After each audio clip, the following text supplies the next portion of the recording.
Assalamualaikum warahmatullahi wabarakatuh. Perkenalkan, nama saya Putri Ayunda, NIM 19017065. Di sini saya akan menjelaskan mengenai periode 1950-an, yaitu dengan mata kuliah Sejarah Sastra Indonesia. Baiklah, selanjutnya yang pertama saya akan membahas mengenai sejarah perkembangan kesusastraan. Menurut Umar Yunus, jika bahasa ada, kesusastraan pun ada, karena bahasa Indonesia baru lahir saat adanya Sumpah Pemuda pada tahun 1928.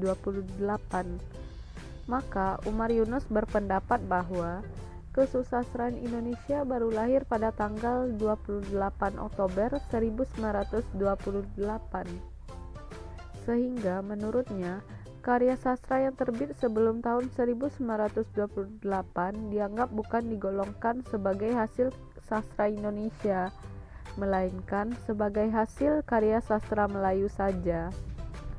Sedangkan menurut Ajib Rosidi, bahasa tidak bisa dijadikan patokan sebagai kapan sastra itu lahir, melainkan dijadikan patokan untuk kesadaran kebangsaan. Sehingga Ajib Rosidi menetapkan lahirnya kesusastraan Indonesia itu tahun 1920 atau 1921 atau tahun 1922, yang mana Muhammad Yamin, Sanusi Paneh, dan lainnya menegaskan bahwa bahasa Indonesia itu berbeda dengan bahasa Melayu. Baiklah, selanjutnya yaitu sastra majalah.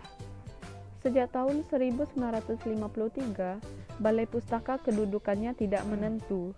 Penerbit ini berkali-kali mengalami perubahan status. Ditambah lagi, penempatan pimpinan yang bukan ahli serta anggaran yang tidak mencukupi menyebabkan kemacetan produksi.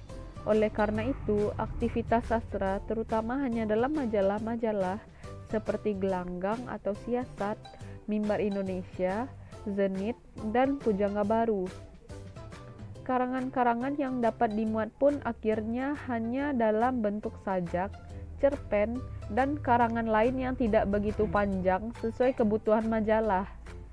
Para pengarang pun lebih produktif berkarya di sektor tersebut. Keadaan seperti itu menyebabkan munculnya istilah sastra majalah yang pertama kali dipopulerkan oleh Nugroho Noto Susanto dalam tulisannya, yaitu Situasi, pada tahun 1954, yang dimuat di majalah yang dipimpinnya, yaitu majalah Kompas. Selanjutnya yaitu Impase dalam sastra Indonesia. Lingkungan kebudayaan gelanggang seniman merdeka mulai kehilangan vitalitasnya setelah Chairil Anwar meninggal dunia. Dua orang, yaitu Asrul Sani dan Rifai Apin, yang diharapkan dapat melanjutkan kepeloporan Chairil Anwar, justru menjadi pasif dalam berkarya. Pada saat itu pula, situasi nasional memburuk. Banyak pemimpin yang mulai kehilangan semangat mengisi kemerdekaan. Keberanian untuk korupsi dan manipulasi mulai mengotori pikiran dan tindakan para pemimpin. Kepentingan golongan pun mulai ditonjolkan. Kemudian, pada April tahun 1952, diselenggarakan sebuah simposium tentang kesulitan zaman peralihan sekarang di Jakarta. Beberapa di antaranya pembicaranya adalah Sultan Takdir Ali Syahbana, M. Said, Mr. Syarifuddin Prawira Negara, Profesor Dr. Slamet Man Santoso, dan Sultan Syahrir. Dalam simposium itu dilontarkan istilah krisis akhlak dan krisis ekonomi. Pada tahun berikutnya, 1953, di Amsterdam diselenggarakan sebuah simposium tentang kesusastraan Indonesia. Asrul Sani, Sultan Takdir Ali Syahbana, dan Profesor Wertheim berbicara pada simposium itu. Disinilah untuk pertama kali dibicarakan impase atau kemacetan dan krisis sastra Indonesia sebagai akibat dari gagalnya revolusi Indonesia. Persoalan tentang krisis pun semakin ramai dibicarakan ketika terbit majalah Konfrontasi pada pertengahan tahun 1954. Sudjamoko menulis sebuah esai yang berjudul Mengapa Konfrontasi dan dimuat di majalah tersebut. Nugroho Notosusanto, SM Ardan, dan Bojong Saleh secara tandas menolak penamaan krisis sastra. Bagi mereka, sastra Indonesia sedang hidup dengan subur. Begitu juga H.B. Jasin mengemukakan sebuah prasaran berjudul Kesusastraan Indonesia Modern Tidak Ada Krisis dalam Simposium Sastra pada Desember tahun 1954. Jasim tidak setuju dengan sebutan impasse dalam kehidupan sastra Indonesia. Baiklah, selanjutnya yaitu kita akan membahas mengenai pengarang. Yang pertama yaitu W.S. Rendra.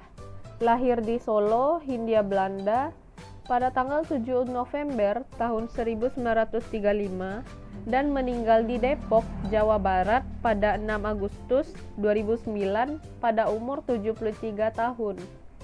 W.S. Rendra adalah sastrawan berkebangsaan Indonesia. Sejak muda, dia menulis puisi, skenario drama, cerpen, dan esai sastra di berbagai media massa. Karya-karya dari W.S. Rendra yaitu Balada Orang-Orang Tercinta pada tahun 1957, 4 yang merupakan kumpulan sajak pada tahun 1961, kemudian Ia Sudah Bertualang pada tahun 1963. Selanjutnya yaitu Adjie Rosidi. Beliau lahir di Jatiwangi, Majalengka, Jawa Barat pada tanggal 31 Januari 1938 pada umur 82 tahun. Beliau adalah sastrawan Indonesia, penulis, budayawan, dosen, pendiri, dan redaktur beberapa penerbit, pendiri serta ketua Yayasan Kebudayaan Rancage.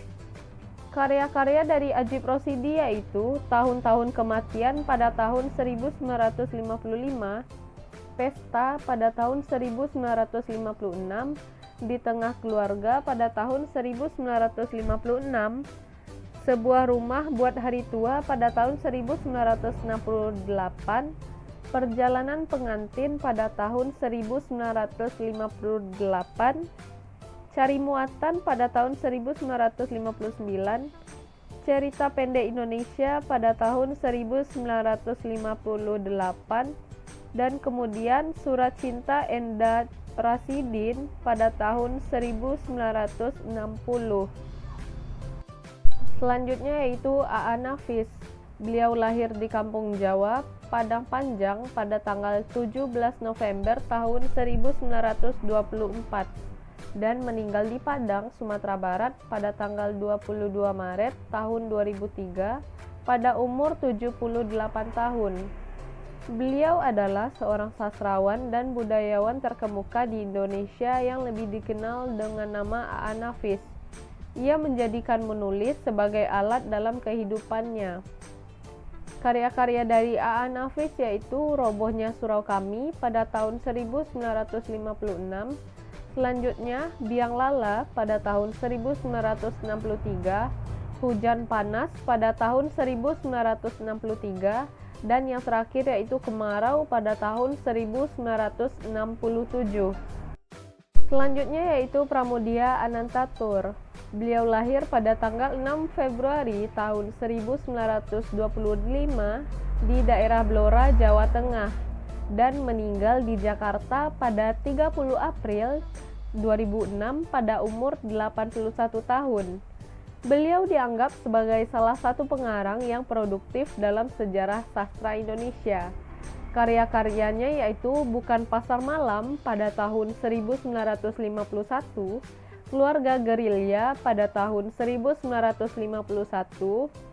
Mereka yang Dilumpuhkan pada tahun 1951, kemudian Perburuan pada tahun 1950, dan yang terakhir Cerita dari Biora pada tahun 1952. Selanjutnya karya sastra pada periode 1950. Yang pertama yaitu prosa. Di sini saya menemukan prosa Kemarau karya A.A. Nafis. Selanjutnya yaitu puisi yang berjudul Jangan, karya W.S. Rendra. Puisi tersebut menggambarkan permasalahan atau tema kemanusiaan. Penyair menyerukan agar lintah darat jangan dibunuh, tetapi diperlakukan yang manusiawi akan melunak hatinya. Lintah darat adalah orang-orang yang harus dimanusiakan. Selanjutnya yaitu karakteristik pada periode 1950. Yang pertama yaitu gaya epik atau bercerita berkembang dengan perkembangan puisi cerita dan balada dengan gaya yang lebih sederhana. Yang kedua, ada gambaran suasana muram karena menggambarkan hidup yang penuh penderitaan. Yang ketiga, mengungkapkan masalah sosial seperti kemiskinan, pengangguran, perbedaan kaya miskin yang besar, dan juga belum ada pemerataan hidup. Yang keempat, cerita perang mulai berkurang karena Indonesia sudah merdeka selama 5 tahun. Dan konflik yang dialami bukan lagi soal perang, namun tentang kesejahteraan. Dan yang terakhir yaitu banyak mengemukakan pertentangan politik. Selanjutnya yaitu perbedaan karya sastra angkatan 45 dan juga karya sastra periode 1950-an. Yang pertama yaitu karya sastra angkatan 45. Puisi-puisinya bercorak bebas, tidak terikat pembagian bait, baris, atau rima. Yang kedua, lebih bergaya ekspresionisme dan beraliran realisme. Yang ketiga, bahasanya menggunakan bahasa sehari-hari, lebih mementingkan isi daripada bentuk. Yang keempat, puisinya berisi tentang individualisme dan prosanya mengemukakan masalah kemasyarakatan sehari-hari, terutama dengan latar perang kemerdekaan. Dan yang terakhir, karya sastranya lebih banyak mengemukakan masalah-masalah kemanusiaan yang universal. Selanjutnya itu karya sastra periode 1950-an. Yang pertama yaitu pada puisi. Gaya epik bercerita berkembang dengan perkembangan puisi cerita dan balada dengan gaya yang lebih sederhana. Selanjutnya, gaya ulangan mulai berkembang, dan ada gambaran suasana muram karena menggambarkan hidup yang penuh dengan penderitaan. Selanjutnya yaitu mengungkapkan masalah-masalah sosial. Dan yang kedua yaitu pada prosa. Yang pertama itu tidak terdapat sisipan cerita sehingga alurnya padat. Yang kedua, cerita perang mulai berkurang.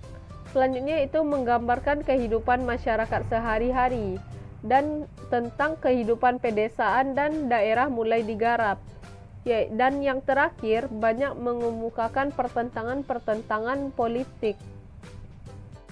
Baiklah, sekian hasil dari mind map saya pada periode 1950. Semoga video ini bermanfaat bagi teman-teman dan terima kasih. Jangan lupa like, comment, and subscribe. Assalamualaikum warahmatullahi wabarakatuh.